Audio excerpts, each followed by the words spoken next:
అందరికీ నమస్కారం. నవవసంతం 3 తెలుగు వాచకం 8వ తరగతి తెలుగు పుస్తకంలో ఉన్నటువంటి సమాసాల గురించి తెలుసుకుందాం. 2వ పాఠం సముద్ర ప్రయాణం. సముద్ర ప్రయాణంలో ఉన్నటువంటి సమాసాలు. క్రింది వాక్యాలలో గీత గీసిన పదాలు ఏ సమాసాలో గుర్తించి వాటి పేర్లు రాయండి. ఆదిశేషునికి 1000 తలలు. 1000 తలలు అనేది సమాస పదం. విగ్రహవాక్యం 1000 సంఖ్య గల తలలు. ఇది ద్విగు సమాసం.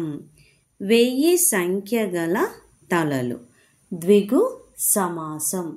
వేరువేరు అర్థాలు గల 2 పదాలు కలిసి ఏకపదంగా ఏర్పడితే దాన్ని సమాసం అంటారు.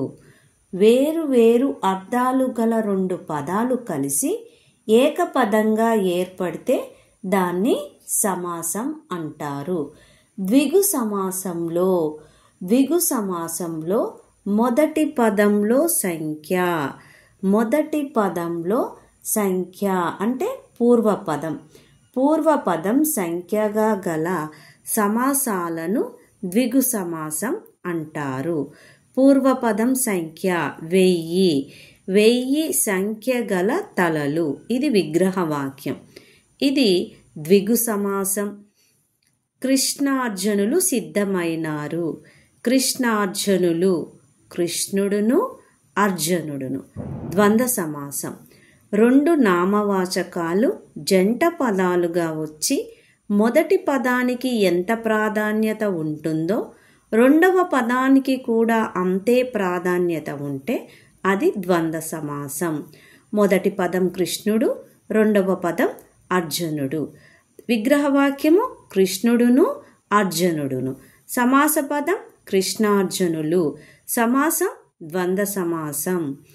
రవి రాము అన్నదమ్ములు. 2 జంట పదాలు నామవాచకాలుగా వచ్చి మొదటి పదానికి ఎంత ప్రాధాన్యత ఉంటుందో రెండవ పదానికి కూడా అంతే ప్రాధాన్యత ఉంటే అది ద్వంద్వ సమాసం. అన్నయును తమ్ముడును విగ్రహవాక్యం. అన్నకెంత ప్రాధాన్యత ఉంటుందో తమ్ముడికి కూడా అంతే ప్రాధాన్యత ఉంటుంది. కాబట్టి ఇది ద్వంద్వ సమాసం. 2 నామవాచకాలు. వారానికి 7 రోజులు. 7 సంఖ్య గల రోజులు. సంఖ్య మొదటి పదం పూర్వపదంగా వస్తే అది ద్విగు సమాసం. 7 సంఖ్య గల రోజులు ద్విగు సమాసం. 7 సంఖ్య గల రోజులు విగ్రహవాక్యం. 100 ఏండ్లు జీవించు. 100 సంఖ్య గల ఏండ్లు ద్విగు సమాసం. ఇలా సమాస పదాలను గుర్తించుకోవాలి.